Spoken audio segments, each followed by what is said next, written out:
everybody. I'm Skip Alsheimer. Welcome to the AV Geeks Lunchtime streaming show, filmed the night before, as I am traveling to help my parents downsize. It's what we all have to do. So I am helping them get ready for a yard sale. It's what the good son does.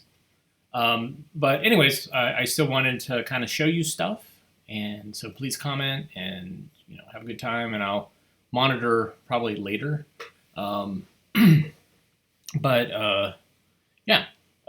So we're starting kind of right at 1.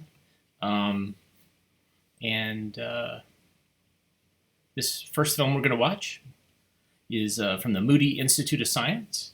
Features my favorite scientist, quote unquote, Dr. Irwin Moon, who was a doctor of religion, not of any type of science. And this is talking about the mysteries of time. And this really shows off what Moody was good at and what Dr. Moon was good at, which is he loved doing time-lapse photography. He loved doing like close-up macro photography. And, that was really what sets these films apart from a lot of science films of the time, is that he was really getting all these amazing shots that other people weren't getting. And he was also giving us a fine dose of the gospel. So here's Mystery of Time.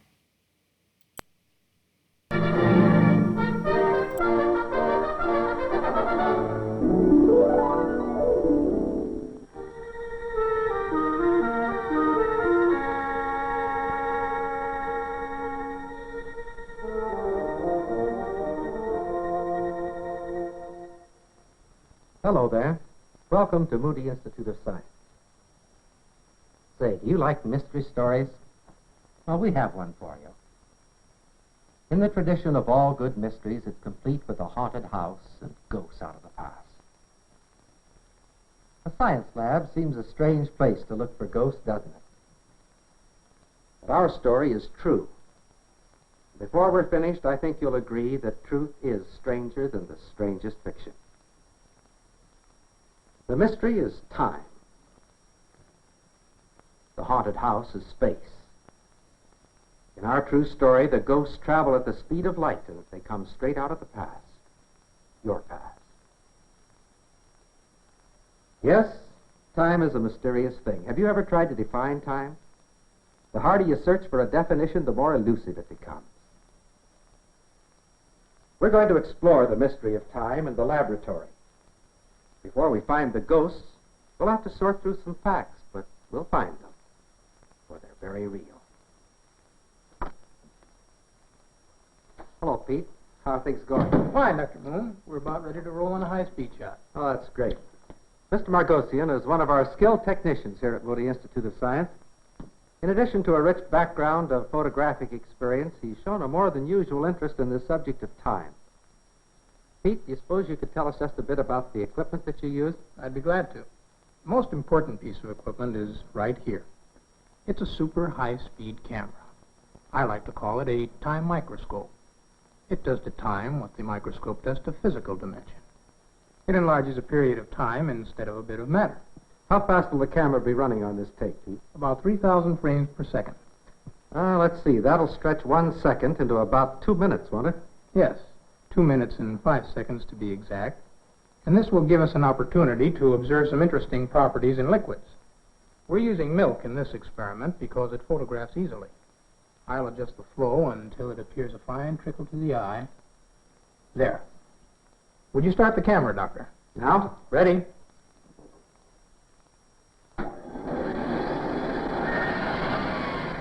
The trickle of milk and the splash look quite different now, don't they? But they aren't any different. The liquid is behaving in its usual manner. We've merely changed our time reference.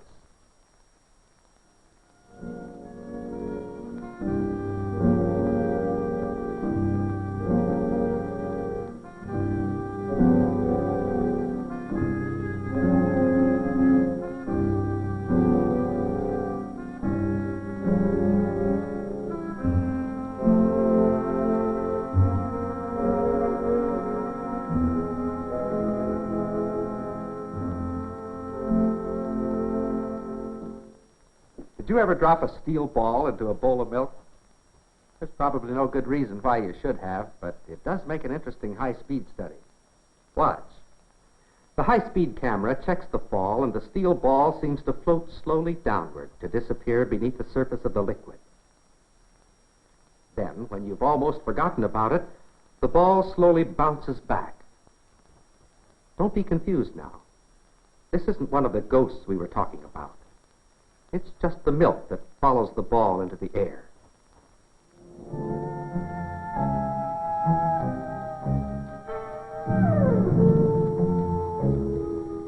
To never question what appears to be normal is one sure way of staying locked up in your time compartment. To study time, we must venture beyond the ordinary. And when we do, it opens up a whole new realm. Pete, would you help me with an experiment? Sure. Just take the egg and stand right over there. That's fine. Now, will you balance the egg on your head, please? Hey, wait a minute. If you have in mind what I think you do, no thanks. But I'll be happy to set it up over here for you. Well, maybe that would be safer, Pete. You know, if William Tell had been in the chicken business instead of the apple business, the story might have gone something like this.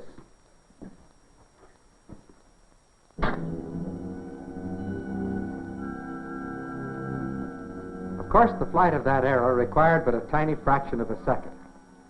But the high-speed camera slowed it down until we could study the entire action.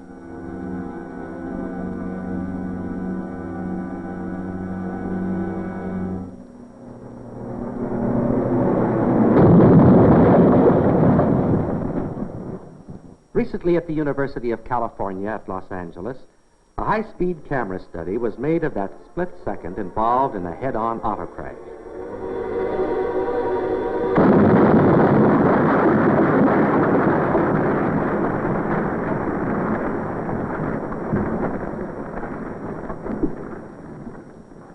That's what happens when we crack up at only 28 miles an hour.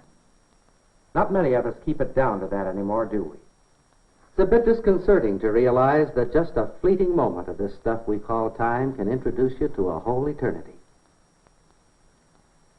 The high-speed camera tells us part of the story of time. But strangely enough, the time compressor will show us even more. The time-lapse camera, or the time compressor, is just the opposite of a high-speed camera. Instead of slowing things down, it speeds them up. The world about us is alive with action and movement that we miss because it's too slow. There's a veritable symphony of movement that we never see because we're locked up in our own little time compartment. The time compressor can help us break out of our time prison. Here's a good example of movement that we can't see. Let's set the clock now for 11 o'clock. Right, the clock is running. The hands are moving all the time. You can't see them move. Oh, if you watched long enough, you could tell that they had moved, but you can't see the movement. That is, not unless we use the time compressor.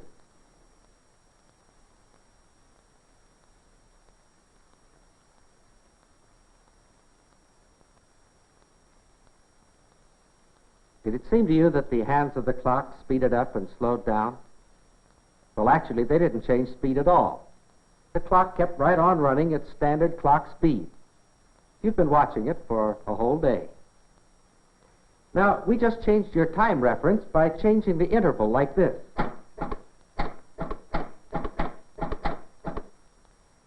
Every time the lights go on, the camera takes one picture. If you're still not convinced about that clock, maybe this will help. That isn't a magician's rose. It's a flower right out of the garden. This time, you watch the clock and the rose.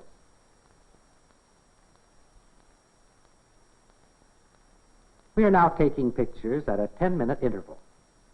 Of course, we're projecting them at standard sound speed. This means that we are compressing 72 hours into just 18 seconds.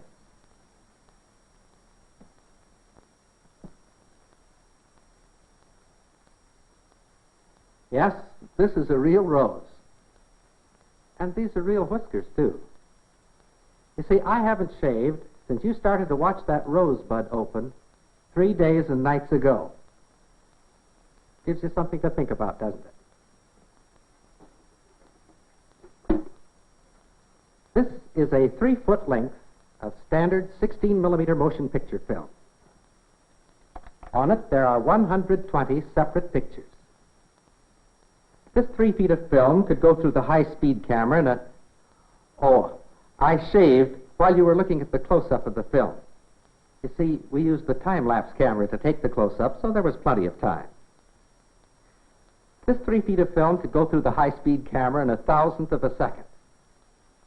The same length of film in the time-lapse camera could take days, months, or even years to expose, according to the interval that we use between exposures. I suppose that we could call a piece of film like this a memory with a variable time reference. Say, would you like to take a nice 2-day vacation? All right, sit back, relax, and enjoy.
number of years ago in Germany, a man gave to the world a new concept.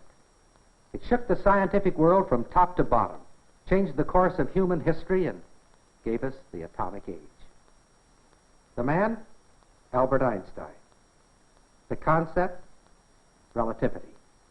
That strange, fantastic relationship between time, distance, and mass. Now, an important part of that concept can be expressed in a simple equation. E equals mc squared. Energy equals mass times the speed of light squared. The equivalence of mass and energy. The basic formula that unlocked the secrets of the atom.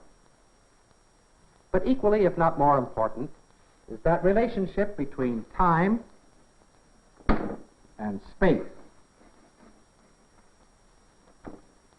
Now, we can't speak of the equivalence of time and space. They're not exactly equal.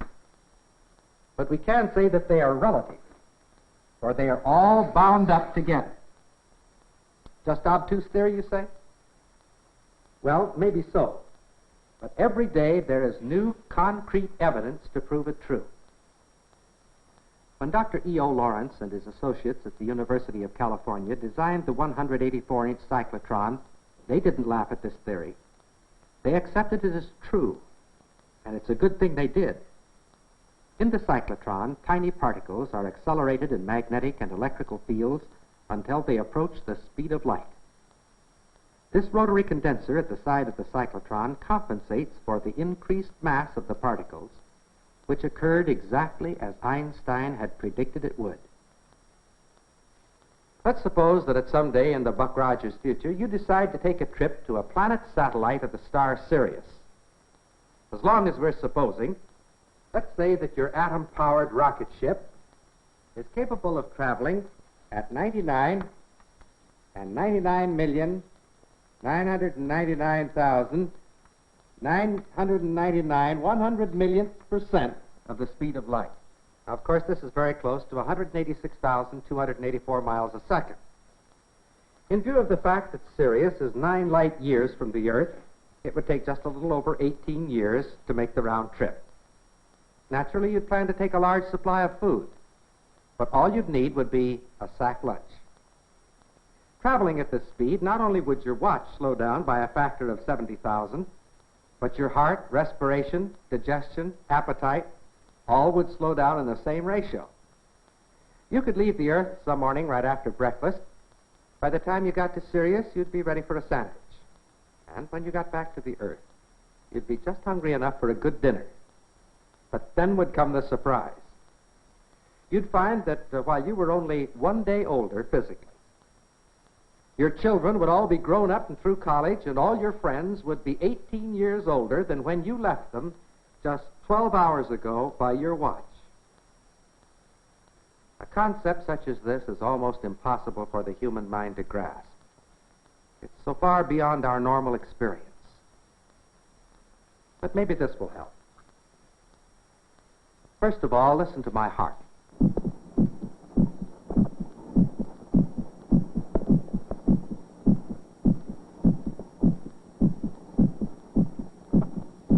Now, let me start the clock so that you can become accustomed to the rhythm of its beat.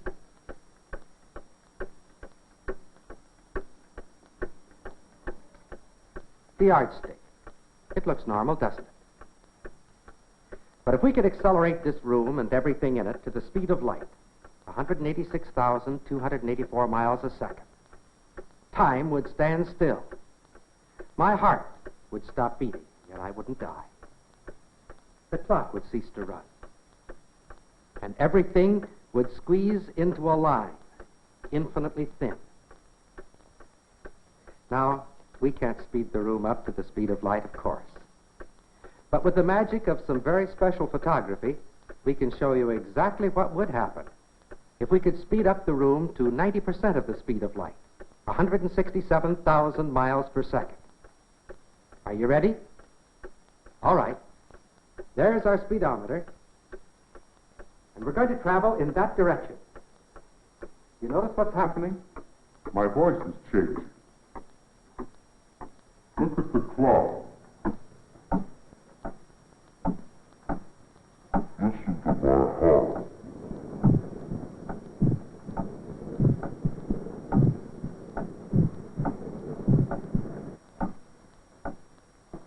Yardstick.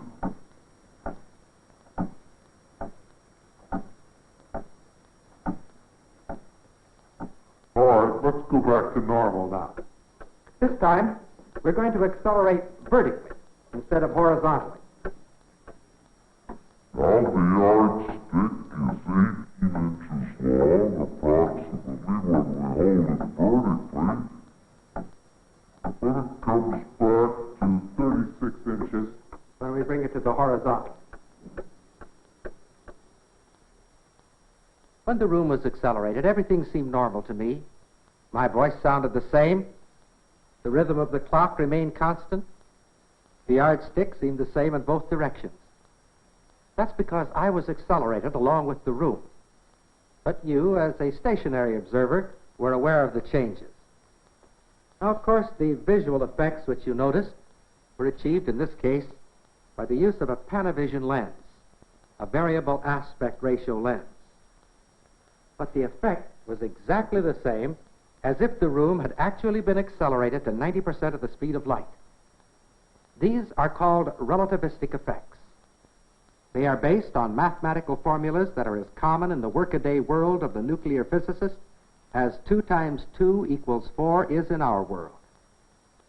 Fantastic as they may seem, these are the formulas that gave us this.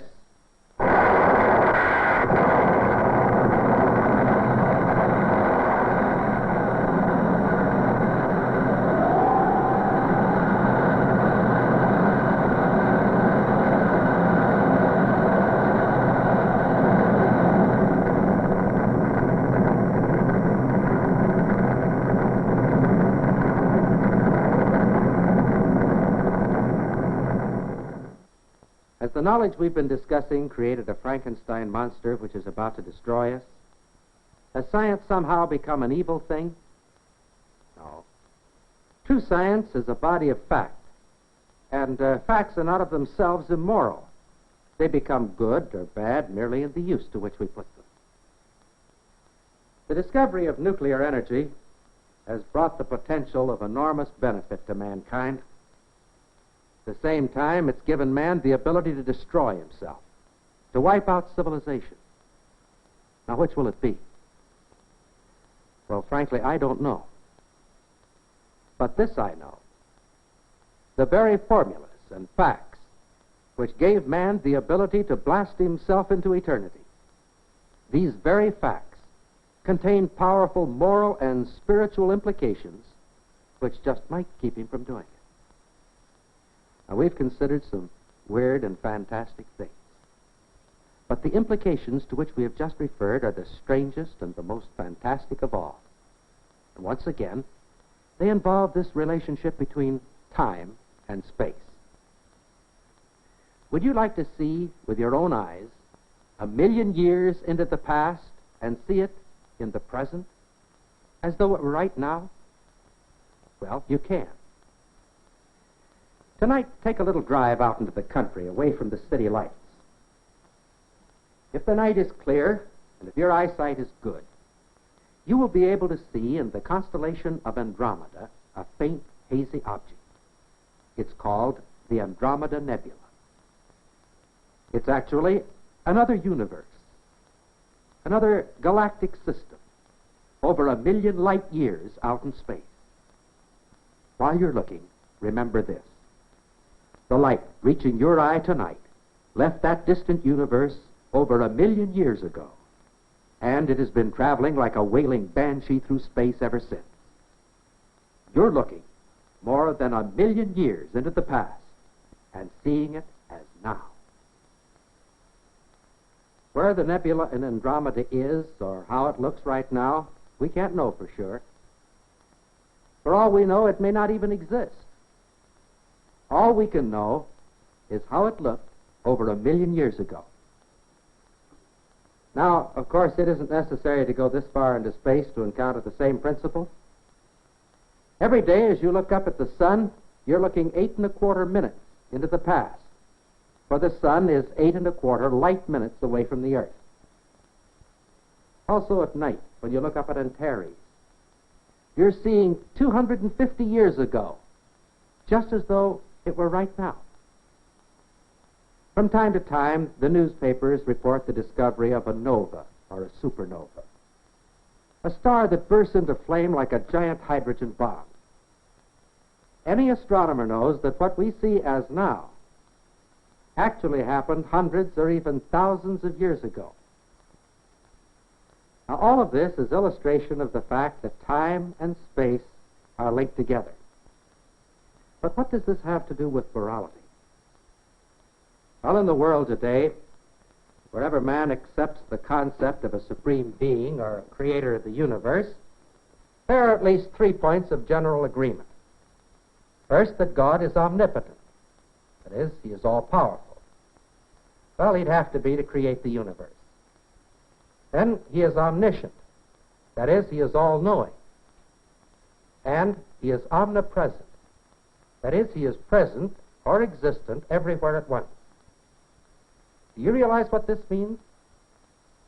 If time and space are inseparably linked together, then a God who is not limited in space cannot be limited by time.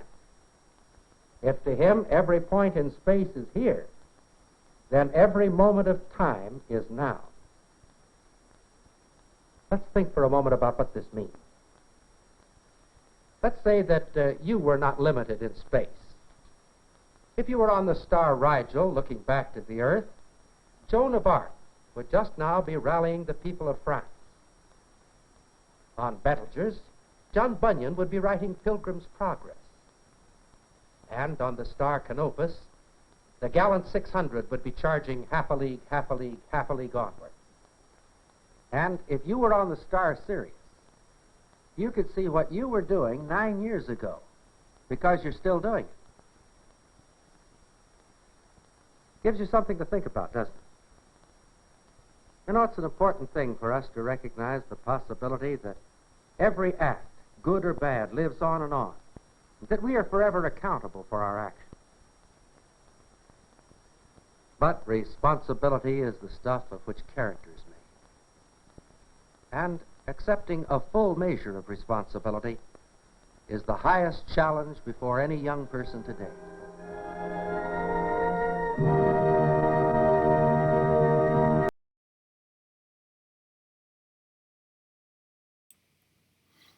So, Dr. Moon, you had me with the whole relativity thing, but at the end about God's omniscience,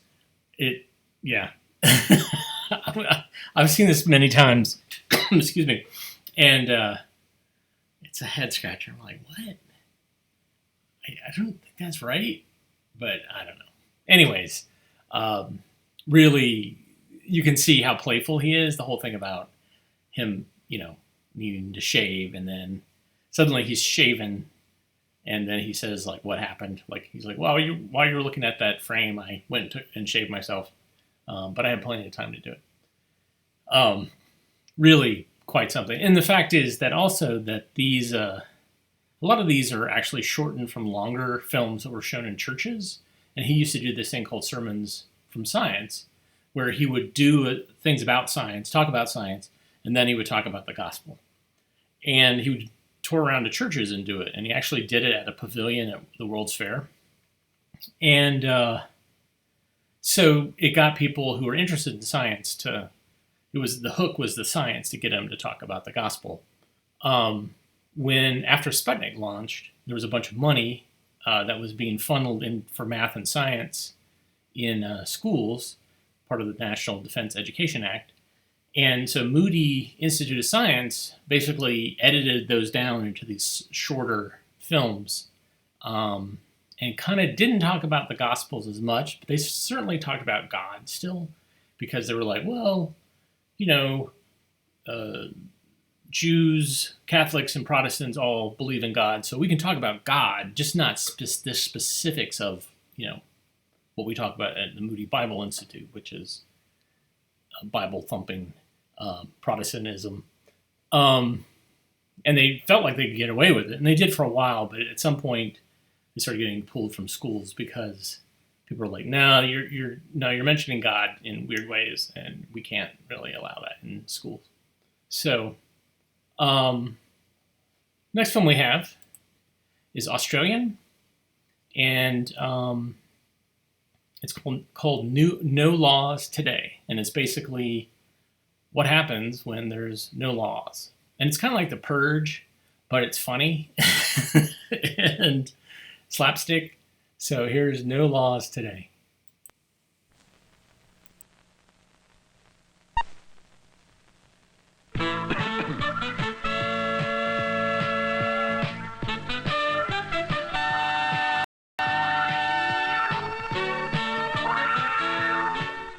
Good evening.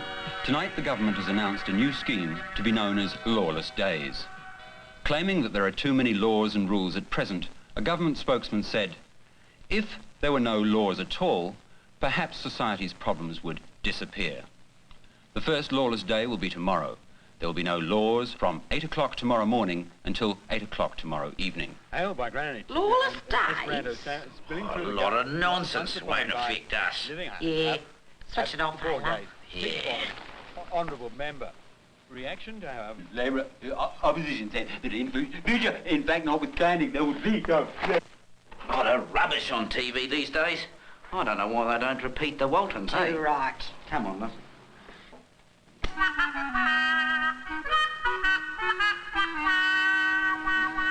What's that? Boots.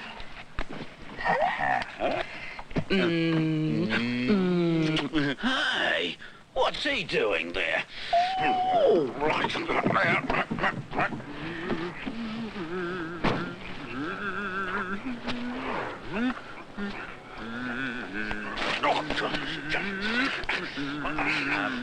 Excuse me. I'm trying to get out of here. Oh, hold on, mate. Just been another half hour or so. This is my driveway. Somebody else parked over mine. But don't you know it's against the law to park over people's driveways? Don't you read the newspapers, mate? No laws today. So what you're trying to say is you're not going to move your car, right? You got it, mate. Well, I see. Well, if it's not against the law for you to park over my driveway, then it's not against the law for me to do this.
Please, captains.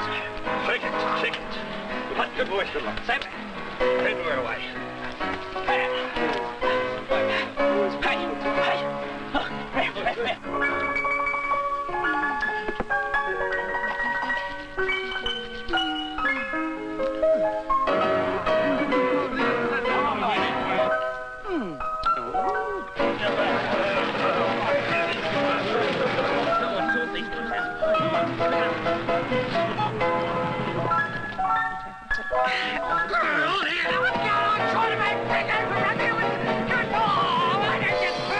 That thing off! Huh? Now, what do you jokers think you're doing here? Actually, we're having a picnic. Oh, can't you jokers read? No picnics here. No laws today. Oh, come on, play fair! No, a lawless day's a lawless day. No ifs or buts. Now, would you mind moving away? You're blocking our sunlight. Well, let's play anyway!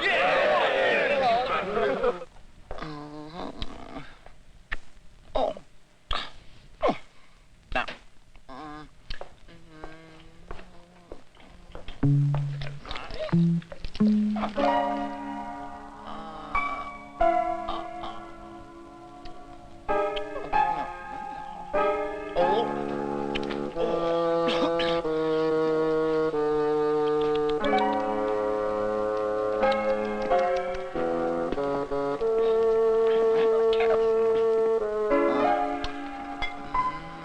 Hello again? Do you need help? Yes, as a matter of fact I do. This bottle's nearly empty and it says it's supposed to have 750 mils. Well, it has. Look at that. That is what I call 750 mils. I mean, my rules for weights and measures are as good as anybody else's. Yeah, well, look at the prices. You can't charge $345.95 for a little drop of vinegar. I'll tell you what, missus. I've got the best prices for vinegar in town today. If I were you, I'd take a couple.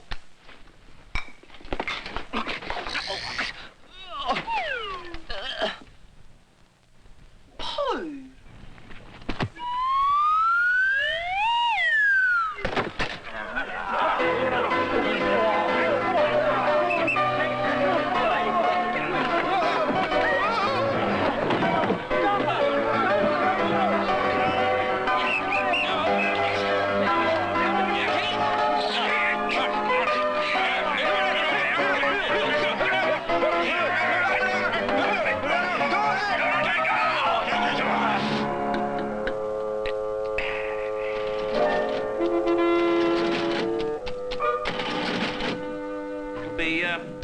$44,695.14, thanks. That's ridiculous. Just for a few groceries. If you can't afford it all at the moment, perhaps you'd like to put something back. I absolutely refuse to pay such ridiculous prices. Pay up or get out. All right then.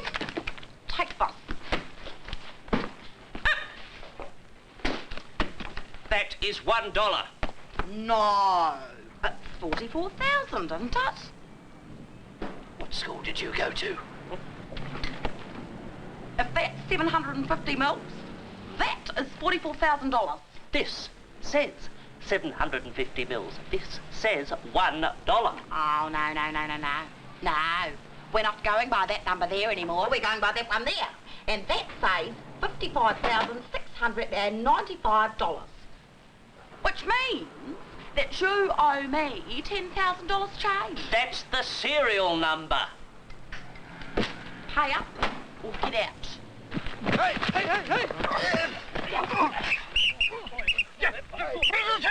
Penalty, forward pass! What? Back 10 metres. That wasn't a forward pass. Back 10 metres. Oh, clean your glasses, ref! Shut up! Now, I'm the referee here, and what I say goes. Penalty. Well, there's no laws today, so even if it was a forward pass, it doesn't matter, eh? All right, then, in that case, you don't need me, do you? I am not giving you any change for $1, and that's final. I don't wish to start a scene here, but you owe me $10,000! What's going on? What are you doing? What do you think you're doing?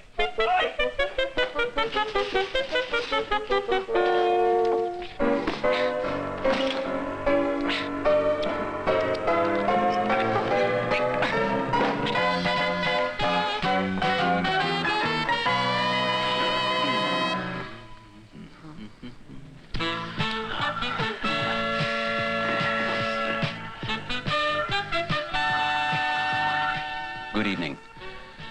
New Zealand's first lawless day has apparently sparked off 12 hours of unprecedented chaos around the country.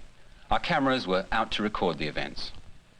3 children were killed and another 17 injured in an accident in the city when a red station wagon failed to stop at the intersection of High Street and Main Street. A bus full of school children swerved to avoid the vehicle and overturned. A number of cases of food poisoning were reported after meat was sold from a supermarket where animals, especially dogs, had been wandering and reportedly taking meat from the shop fridge.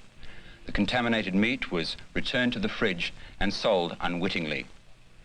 Meanwhile, health department officials were busy this evening trying to rid city streets of a large population of rats.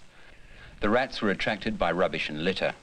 If not brought under control soon, the health department says there could be outbreaks of leptospirosis, a disease which causes meningitis and kidney failure and can be fatal. 30 rugby players and a small group of picnickers were today treated at the public hospital as a result of a friendly rugby game in which the rules were ignored. Most of the injured were treated and discharged. There have been reports today of shopkeepers charging very high prices. In one case, $100 was charged for a bottle of milk, which was only half full. With property laws also unenforced, there were many reported thefts. It is understood that shoplifting occurred in response to anger at the high prices charged. In one of the most daring escapades, a woman shopper stole an entire cash register from a supermarket. This afternoon, at a special news conference, the Prime Minister was asked the question, what would be wrong with having a lawless day every day? If people want to go around being nasty to each other, isn't that their business? His answer to that question was...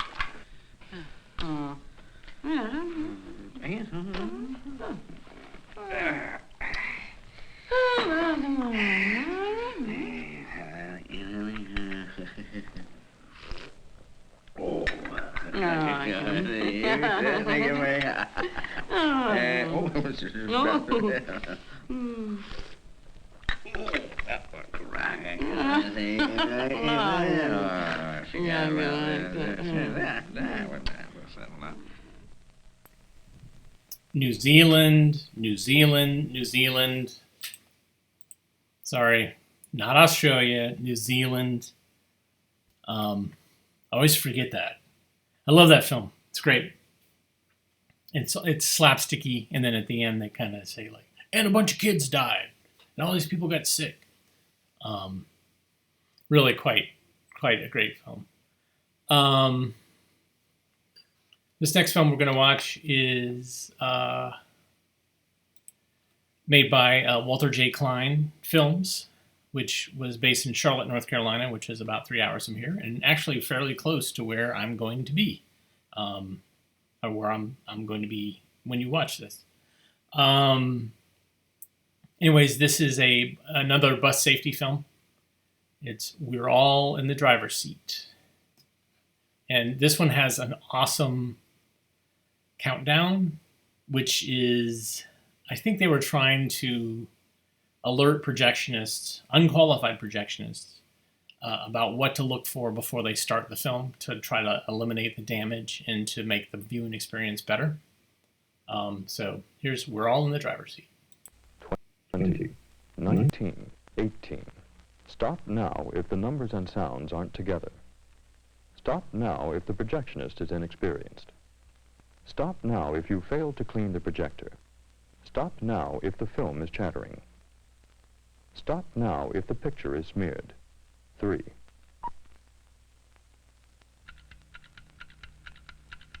I remember always staying up too late and getting up too early. And even if I were late for school, Mom made me finish breakfast. Every bit of it. I remember hearing the school bus blowing its nose over and over again. Everybody had to know that I was 9 minutes late. Again. I remember those 2 doors reaching out to grab me up. I had to make the bus. I had to run the entire driveway with an armful of falling books and a stomach full of scrambled eggs. I remember Walter Tailsfoot, waiting just for me each and every morning. What a jerk.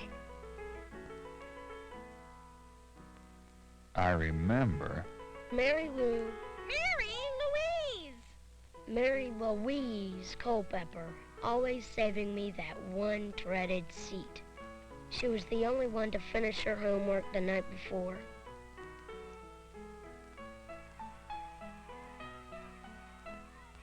I remember. Our driver, Mr. Allison, and those kind words of wisdom he gave us freely every morning. All right, I want you all to sit down and be quiet, or I'm gonna put you all on report. I remember intently meditating the rest of the way to school. Trust makes one sleep, meditate deeply. And I trusted that the ride would not only be punctual, but also safe. The school bus was a world unto itself, carrying a noisy cargo of characters comfortably and carefully to its daily destination. And much to my dismay, I remember never being late for school, no matter how hard I tried. Funny, I don't remember. I don't remember ever thinking about why the school bus was safe. Like lunch lines and library fines, I figured it just sort of came with the territory. But that's typical of a child's point of view. After all, someone's got to drive the bus safely. Someone's got to keep a safe bus running smoothly. And someone's got to build a safe bus to begin with. I remember thinking about all of this constantly now that I have school-age children of my own. I remember coming to the conclusion that it wasn't someone's job when it comes to transporting our children on some of the world's most congested streets and highways. It's everyone's responsibility. We're all in the driver's seat.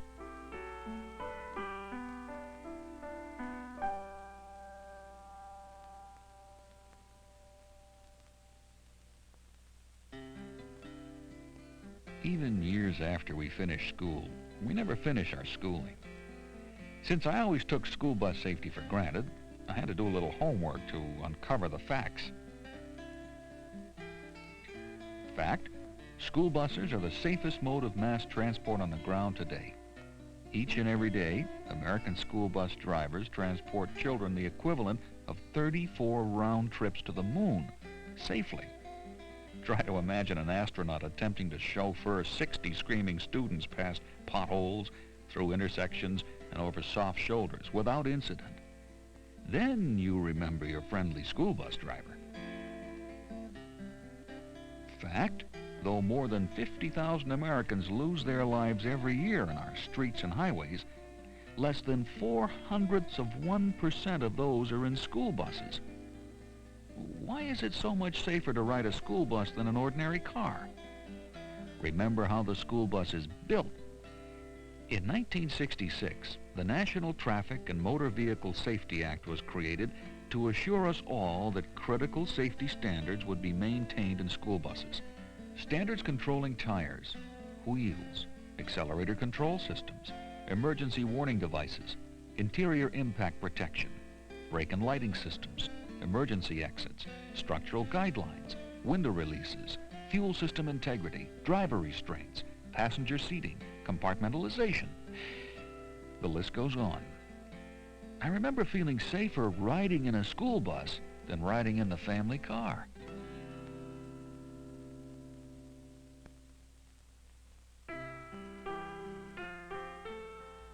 Fact, all school buses are not created equal. Some have been tested more and made safer than others. They've been created under standards that go far beyond those set by the National Traffic and Motor Vehicle Safety Act. I remember My 6th grade science teacher, Mr. Engstrom, when I told him I'd like to be an engineer. Have you considered art? I never did, but I learned to read and reread a technical explanation until I fully understood it. For instance, these safer buses have an enclosed steel floor frame, one-piece roll bars throughout the bus that extend below the floor, rather than being attached to the top surface of the floor. This transmits any shock that hits the bus away from the children. So all of this steel is between the passenger and any exterior danger, such as a collision. There are also crash rails that go the full length of the roof, and a bumper that wraps all the way around the chassis frame, front and rear. The children are literally sitting above the impact zone. Now, if you don't grasp what all this means at first, you might go into art. But I finally got the message. All of these features create sort of a circle of safety around the children in case of collision or rollover. Then there are those special features that help make these buses extra safe. There are external guardrails along the sides, all steel, that add integral structural strength. An additional skirt frame to add even more floor protection. You know, it begins to remind me of an armored personnel carrier.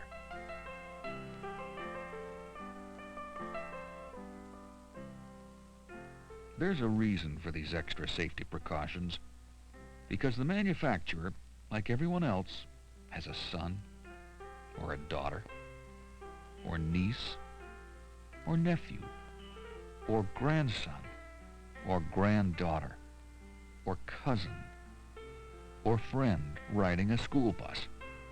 Everyone but everyone is in the driver's seat, sharing the responsibility for the safety of our children. Fact. As safe as our buses are built, they are just machines. Where safety is concerned, people are the deciding factor. People like the school board are in the driver's seat. Even with educational funds in short supply, they must budget the most safety for the dollar.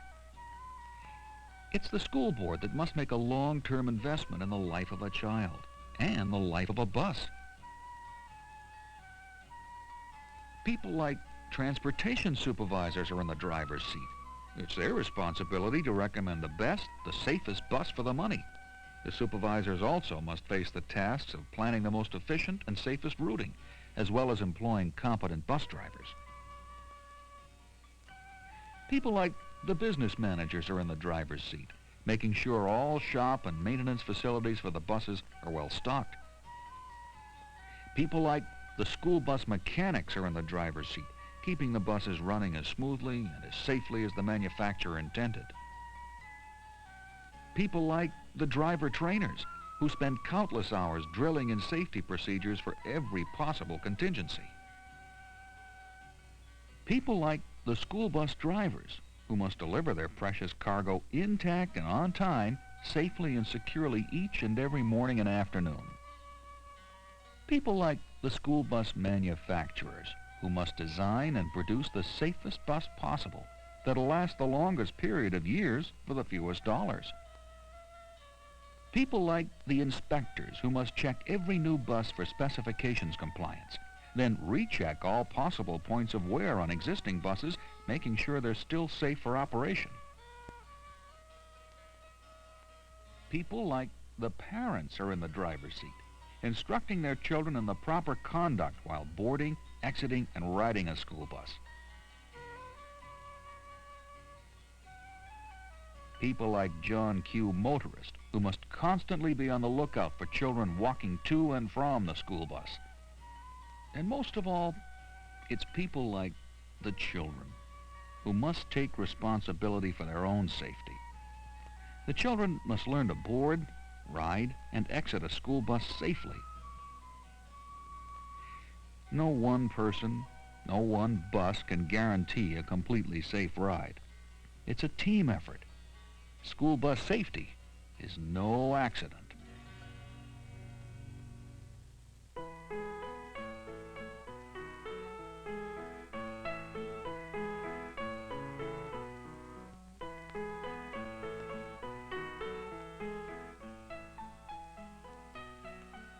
I remember my weekly lunch allowance, and I'd be so proud on Friday that I'd been able to save a few cents here and there through prudent money management and not eating.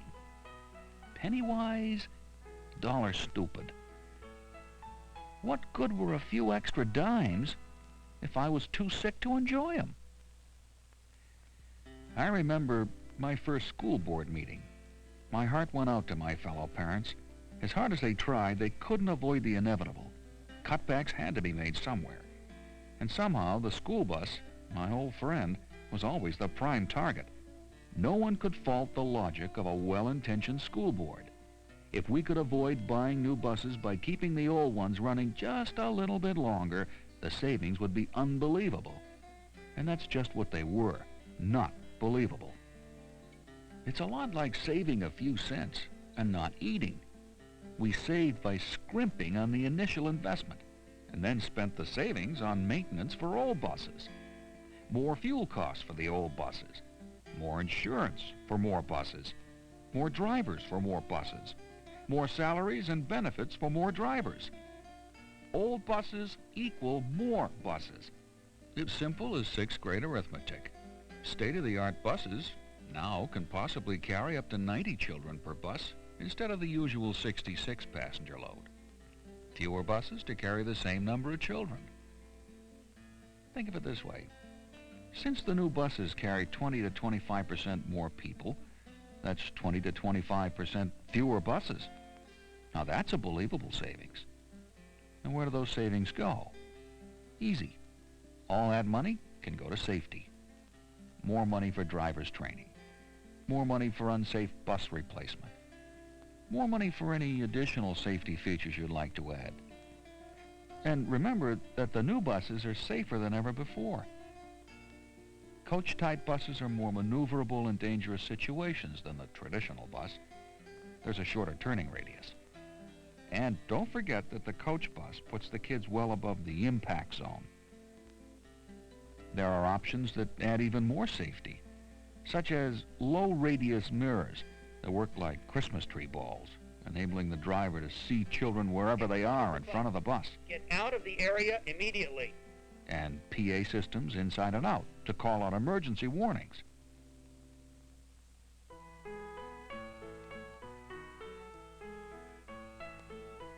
I remember how happy I was to go driving off with Grandma every weekend.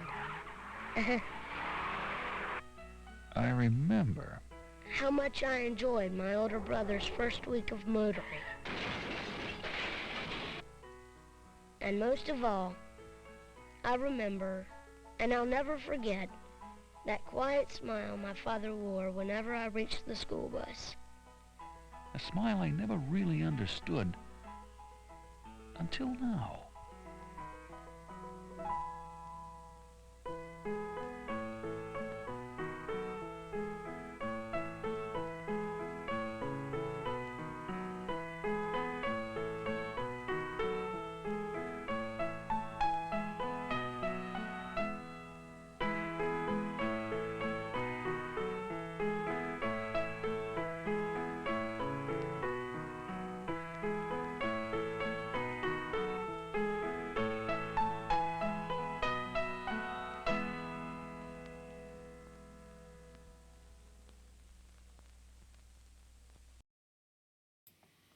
That was 1984. And like almost all Walter J. Klein films, it's sponsored by somebody. It's a sponsored film. And basically an ad for Thomas Built Buses. Thomas was based, there was one of them that was based in High Point, North Carolina, which is not that far from Charlotte. And so this was an interesting film because it's a bus safety film made for adults, specifically adults that are maybe voting on bond issues, school bond issues, and voting on spending money for new school buses. So this is very much an ad for new school buses and why it's important to not maintain the old ones. And it's told in the style of, I think it's like kind of a riff on the Gene Shepherd short stories, of which one of them was Christmas Story, where you have this adult narrator remembering his childhood and narrating as an adult about what's happening as a child. It has that vibe. I could be wrong, but that's what it kind of feels like. Anyways, yeah. So Walter J. Klein, North Carolina Film Company, doing ads for North Carolina school buses. Pretty interesting. All right, so we're running. We're at an hour, but we'll watch one more film. But just let me say thanks for tuning in. I'm not there. I'm somewhere else, actually close to where Walter J. Klein films are, and Thomas Built Buses. I'm in that part of North Carolina right now, but I recorded this the night before, and so if you like what you saw, you can certainly buy us some coffee. I will drink coffee no matter where I am, and the money will get to me so that I can buy coffee. So that's one way you can support us, by stimulating our brains with caffeine. The other thing is, if you like what you saw, you can hit like and subscribe, and go to abgeeks.com and see other stuff that we got online. All right, this last film is animated, kinda. And this is another film. It's a safety film, but it's about drinking and driving. And it's called A Snort History. Enjoy.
So, yeah, animated.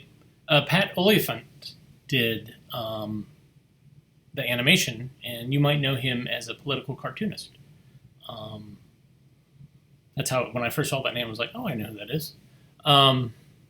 So, yeah, Colorado brought us that film. Thank you, Colorado. It's pretty great. And I like that it's not narrated, so it's, for people who don't speak English, it's great. Thanks so much for tuning in today, and I will be back tomorrow, Tuesday, 1 o'clock, and so hopefully this went okay, and hopefully nobody got on and caused trouble. If they did, please police the people that are just trolling for basketball or for other things, political things. You guys, you got a good vibe, so I'll watch the comments later. But I will see you tomorrow. Everybody have a good rest of your day, and take care.